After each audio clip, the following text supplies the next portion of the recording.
Updating the days of terror in France. At this hour, we know the good news. Several hostages freed, 3 terrorists killed in France, but also some conflicting reports, but it looks like we may have hostages killed as well. Here to talk about it is former Navy SEAL and FBI agent Jonathan Gilliam. Jonathan, thanks for being here. Good to be here.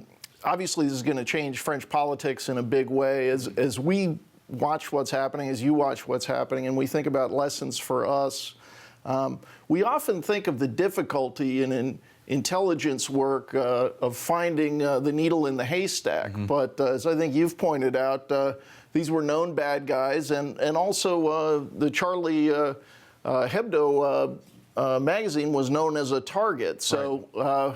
This was not entirely something that couldn't be anticipated. What is the challenge here once intelligence services or police know who the bad guys are? Right. In stopping this kind of horrific attack?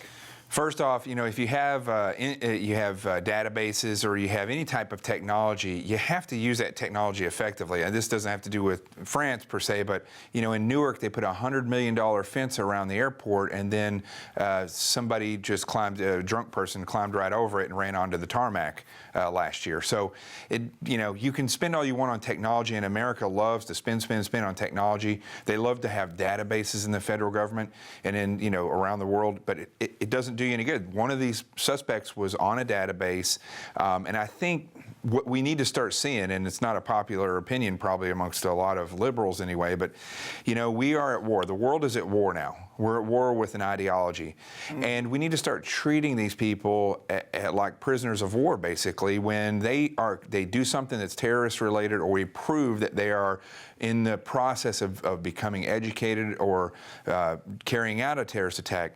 They should be arrested and held just like a prisoner of war until the end of the war. Okay, now we're still learning, but I think we have seen evidence that one or more of them may have gotten training overseas, possibly in Yemen, possibly some ties to al-Awlaki, the terrorist killed by the United States a few years back. When these characters are training overseas, is that where we ought to be grabbing them and putting them into Gitmo? Obviously, the president doesn't like that idea. He doesn't like Gitmo. But is that the policy that we ought to be pursuing? Well, let's look at it backwards to forwards. First of all, you can't close something like Gitmo based on a campaign pledge, because you have to look at whether it's effective to close it. And that's a problem with a lot of leadership we have. They make promises based on getting themselves elected and not what's effective. Secondly, when these guys go over and train, when they go over there and they come back, the problem that we have from the very beginning is their recruitment, their ability to recruit. And as these things get carried out and more of these types of attacks get simpler and the guys look more motivated, it's no different than when I was going into the SEAL teams and I used to watch videos of SEALs or read books, and I was motivated by that. It's no different than it is with these individuals. They see these things and they get motivated, or they're new into their religion, and it pushes them forward into radicalization. And if they're motivated to attack here, are there things that make us more or less vulnerable? I mean, obviously we have a history, 9/11, but thank God nothing significant since then.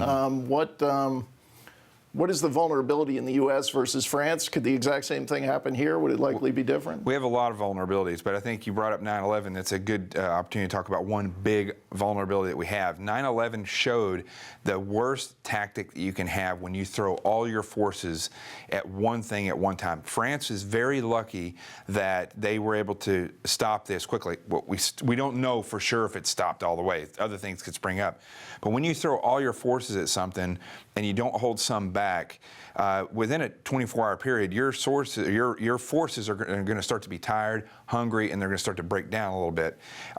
That is one of the main things. We are not prepared to fight multiple attacks across the country at one time. Right. That, I think, is the Achilles heel of all these countries. They're not used to training like that, and so when it comes time to operate like that, it's going to be make it up as you go along, and you never want to be that way. And I should add to the record here, obviously there was the Boston attack. Another good example of this. Horrible, deadly attack, but obviously not on the scale of 9/11.